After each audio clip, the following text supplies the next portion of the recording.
If you were married for at least 10 years before you got divorced, you could be entitled to as much as 50% of your ex-spouse's Social Security retirement benefit, and most people who qualify for this have no idea it exists.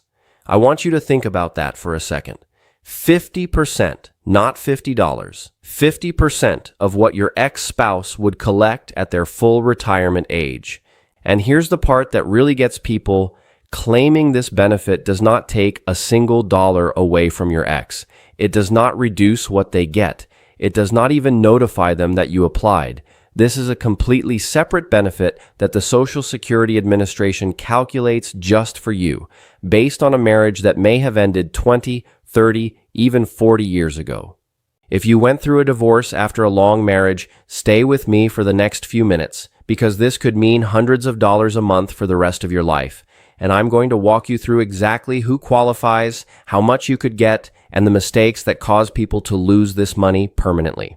My name is Mason Parker. For over a decade, I have studied retirement benefits, senior tax programs, and the financial rules that affect seniors every single year.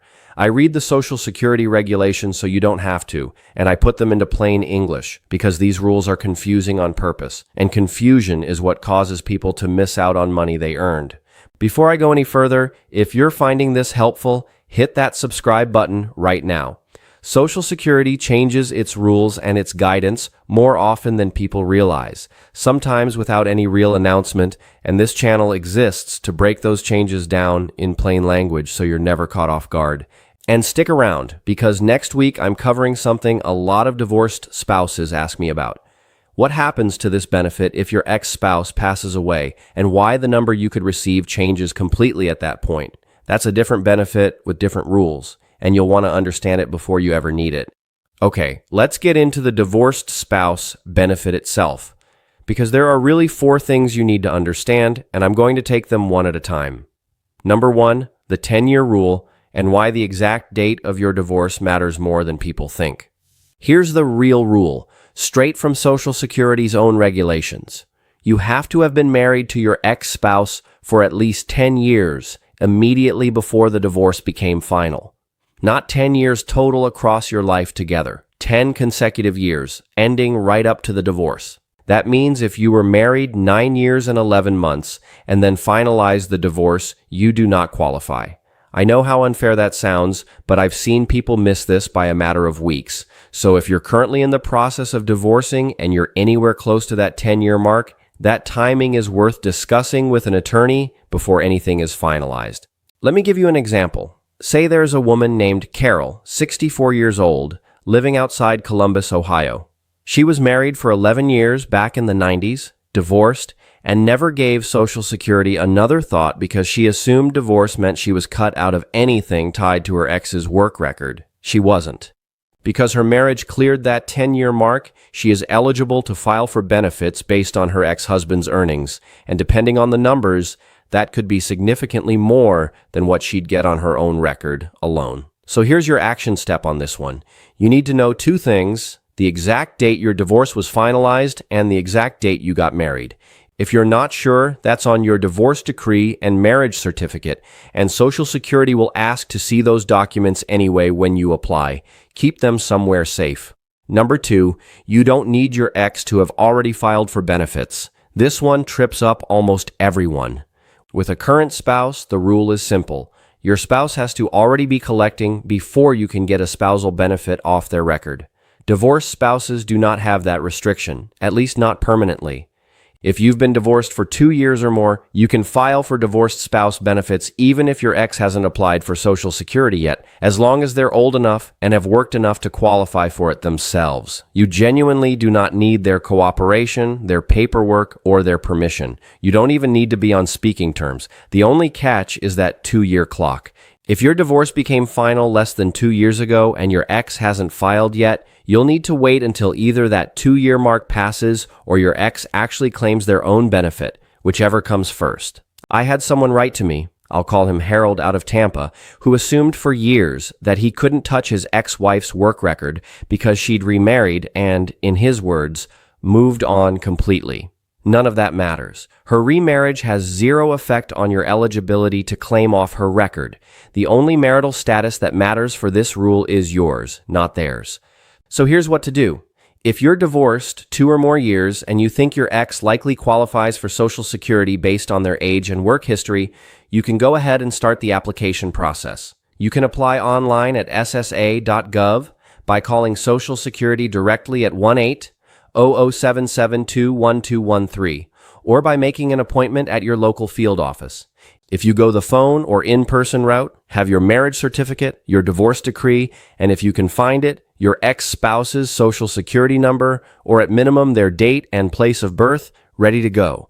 That paperwork is what turns a phone call into an actual approved benefit. I want you to do something right now before you keep watching. If you were married 10 years or longer and you've never once checked whether you qualify for this, pause this video, open a new tab, and think about whether your timeline lines up. Comment below with how long you were married.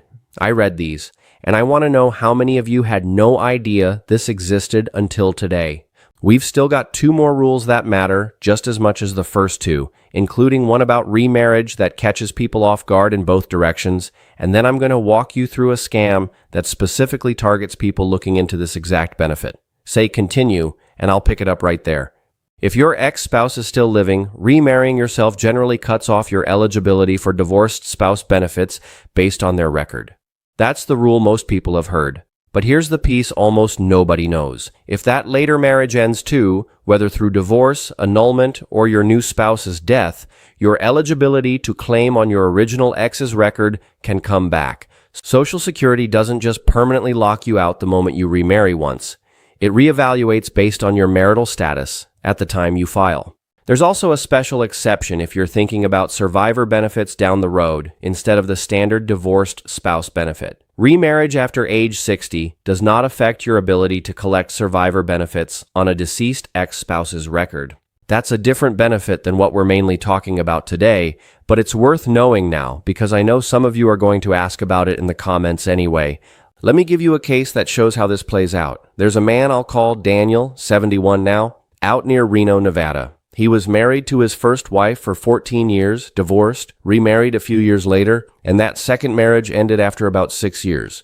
Because that second marriage ended, Daniel became eligible again to file on his first wife's record, and it turned out her earnings history was strong enough that his benefit calculation improved noticeably compared to his own record alone. He had no idea this was even possible until he called Social Security directly to ask. So here's the action step. If you've remarried since your long-term divorce and that second marriage has since ended, don't assume you're locked out of anything. Call Social Security at 1-800-772-1213 or set up an appointment at your local office and specifically ask them to check your eligibility on your original ex-spouse's record based on your current marital status. Don't rely on assumptions you've been carrying around for years. Ask them to run the numbers. Number 4, and this is the one that really surprises people. Your ex-spouse's benefit is never reduced, and they are never told you filed. I mentioned this at the top, but I want to slow down on it because it's the single biggest reason people avoid filing in the first place. They feel like they're taking something from their ex or that it's going to cause some kind of conflict. It isn't, and it won't. Social Security calculates your ex-spouse's benefit off their own earnings record. Your benefit, if you qualify, is calculated off that same record, but it comes from a completely separate pool. It doesn't subtract from what your ex receives, and it doesn't subtract from what their current spouse might receive either. Multiple people can draw benefits tied to the same earnings record at the same time, and none of them affect each other. And Social Security does not notify your ex when you file. There's no letter that goes out, no phone call, nothing that shows up on their end. This is between you and the Social Security Administration. Your ex has no say in it, no notice of it, and honestly, in most cases, no way of ever finding out unless you tell them yourself. Now, I want you to picture a woman named Linda, 66 years old, somewhere outside Phoenix. She'd been divorced for over 20 years and never filed because she assumed it would somehow cause problems with her ex, who she wasn't on great terms with. When she finally called Social Security to ask a completely unrelated question, the representative asked if she'd ever looked into divorced spouse benefits. She hadn't. She filed that same month. Her ex never knew. And honestly, it was none of his business anyway. It was money she was entitled to based on a marriage she was fully a part of for over a decade. Here's your subscribe reminder, because we're about halfway through this video, and I don't want you to miss what's coming next. If nobody's told you this straightforward and clearly before, that's exactly why this channel exists. To lay out what you're actually entitled to without the runaround.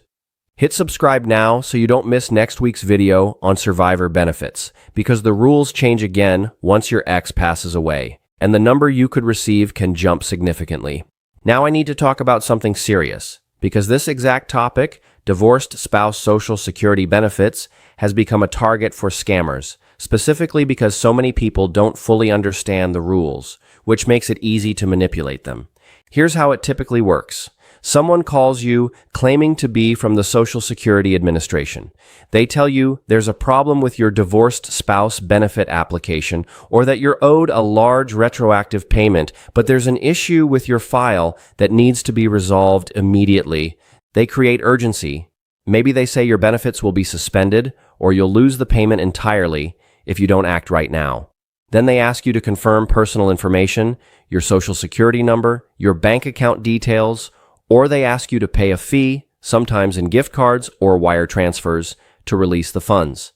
There are a few red flags that should stop you immediately. First, any call that pressures you to act immediately with no time to think or call back. Second, any request for payment by gift card, wire transfer, or cryptocurrency. A real government agency will never ask for that. Third, any caller asking you to confirm your full Social Security number over the phone when you didn't initiate the call. And fourth, threats. Anything involving your benefits being suspended or law enforcement getting involved because of an unpaid fee. I want you to remember this one line because it applies to every single one of these calls. The Social Security Administration does not call you out of the blue to verify your account or resolve a problem. If there's ever a real issue with your benefits, they contact you by mail first, and any follow-up happens because you called them, not the other way around. If you ever get a call like this, hang up and call Social Security directly yourself at 1-800-772-1213 to check whether anything is actually wrong. If you believe you've been targeted by a scam, you can report it to the Social Security Administration's Office of the Inspector General at 1-800-269-0271 or file a report with the Federal Trade Commission at ftc.gov. Say continue, and I'll finish this up with a full recap of everything we covered, along with the phone numbers and websites one more time.